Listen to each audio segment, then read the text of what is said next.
Tu te rends sous le soleil de Californie et tu fais une randonnée dans les montagnes de Santa Lucia. Là, tu as une sensation étrange et désagréable, comme si quelqu'un t'observait. Tu regardes autour de toi, mais ne vois pas âme qui vive.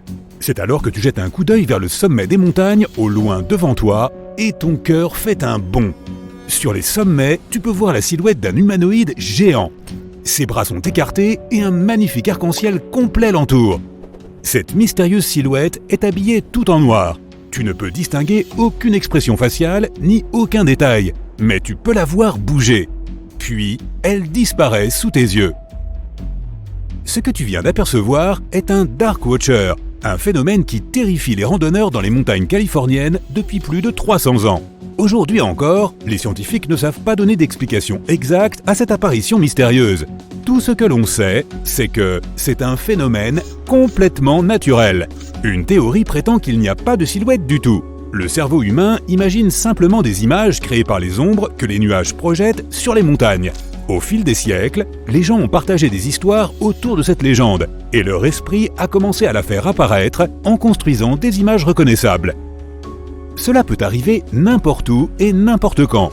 Par exemple, lorsque tu vois les contours d'un visage humain sur un morceau de pain trop grillé, ou la forme d'un chien dans un nuage qui passe.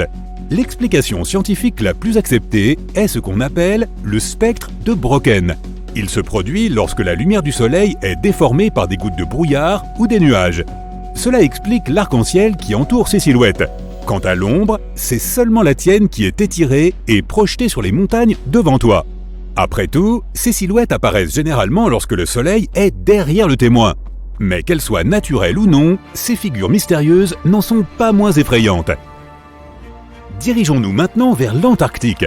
De la neige, de la glace et un soleil éclatant. Oui, l'Antarctique est aussi un désert et la lumière y est presque aveuglante. Tu plisses les yeux et au loin, tu aperçois quelque chose de rouge qui se détache de tout ce blanc infini qui t'entoure.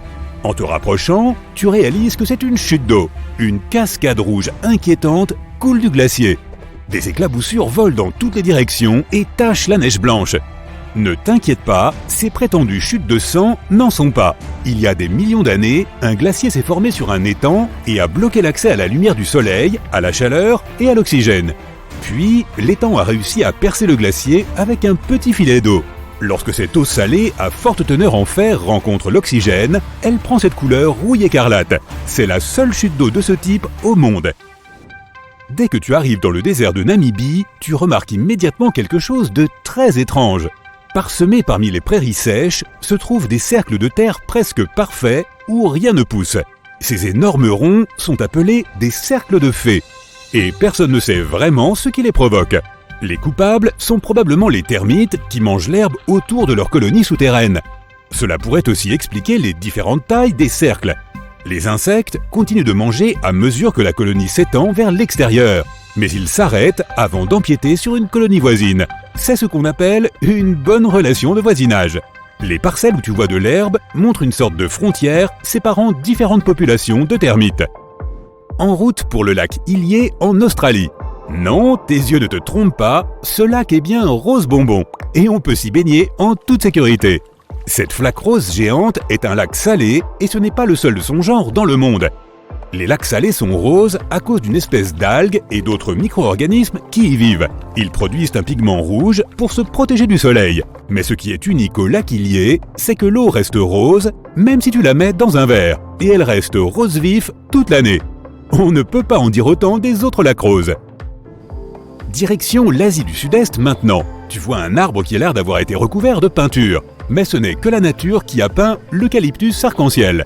Son écorce inhabituelle change de couleur au fil du temps, comme un kaléidoscope. Elle commence par être d'un vert vif, puis rouge, orange, violet et enfin marron. Puis, le cycle coloré recommence. Une pluie de sang semble plus terrifiante que n'importe quelle scène de film d'horreur. Mais en réalité, il n'y a rien d'étrange ou de contre-nature dans ce phénomène météorologique. Les gens ont été témoins de ces pluies teintées d'écarlate depuis l'époque de la Rome antique. Parfois, des vents puissants soulèvent de la poussière rouge dans l'atmosphère et la transportent très loin. Cette poussière finit par se mélanger aux nuages, ce qui colore la pluie. Dans le même registre, la poussière des mines de charbon peut rendre la pluie noire Le pollen est responsable des pluies jaunes et d'autres types de poussières peuvent rendre l'eau de pluie blanche. En 2009, les habitants d'Ishikawa au Japon ont vu un type de pluie que personne n'avait jamais vu auparavant. Il pleuvait des têtards. La première raison est que le vent de ce jour-là était si fort qu'il a soulevé et emporté tous ces têtards vers la terre ferme. La deuxième raison possible est que de gros oiseaux comme des mouettes les ont simplement lâchés alors qu'ils volaient vers leur nid. Certains scientifiques pensent que ces créatures ont été soulevées du sol par une trombe marine et qu'elles sont ensuite retombées en pluie.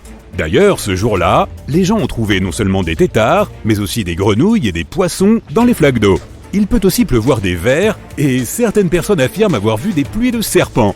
Et au lieu de gouttes de pluie ordinaires, certains témoins affirment avoir vu des gouttes translucides ressemblant à de la gelée tomber du ciel.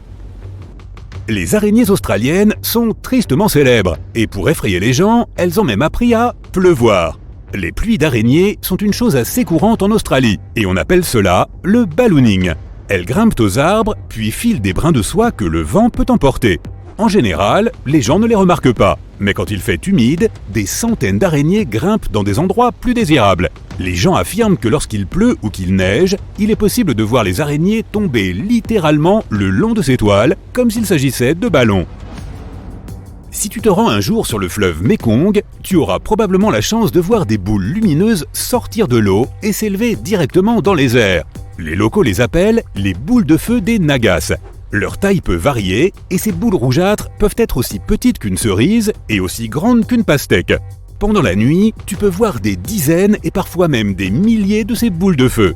Les scientifiques n'ont pas d'explication tangible pour expliquer ce phénomène, mais il s'agit probablement de gaz inflammables libérés par l'environnement marécageux. Toutefois, une superstition locale prétend que cela est dû à un serpent géant qui vit dans le Mekong. Les nuages Arcus semblent tout droit sortis d'un film de science-fiction. Ils se forment lorsque de l'air chaud et humide est pris dans un courant ascendant d'orage. Ces nuages de mauvais augure signifient le plus souvent qu'un orage se prépare. Des nuages arc-en-ciel à couper le souffle apparaissent au sommet de nuages bouffis semblables à du coton après un orage. Les nuages bouffis sont des nuages de basse altitude. Lorsque la vapeur d'eau qu'ils contiennent se condense, les gouttelettes qui en résultent agissent comme des prismes. Cela forme des chapeaux multicolores au-dessus des nuages. Les nuages Morning Glory sont extrêmement rares. Ils ressemblent à des tubes massifs qui s'étirent dans le ciel. La plupart des chercheurs s'accordent à dire que ces nuages apparaissent lorsqu'un courant ascendant est pressé à travers le nuage. Cela crée cette apparence de rouleau si unique. L'air frais à l'arrière du nuage le fait couler vers le bas. Le meilleur endroit, mais pas le seul, pour voir les Morning Glory est le golfe de Carpentarie en Australie. Si tu décides de voyager là-bas pour voir ces nuages, choisis la période allant de fin septembre à début novembre. Ces énormes grumeaux blancs au-dessus de ta tête s'appellent des nuages Mammatus. Ils peuvent te faire croire que le ciel est en train de tomber. La plupart des nuages se forment lorsque l'air monte dans l'atmosphère, mais pas les Mammatus. Ils apparaissent lorsque de l'air humide et frais descend et se mélange à de l'air sec. Cela donne ces nuages uniques en forme de riz soufflé.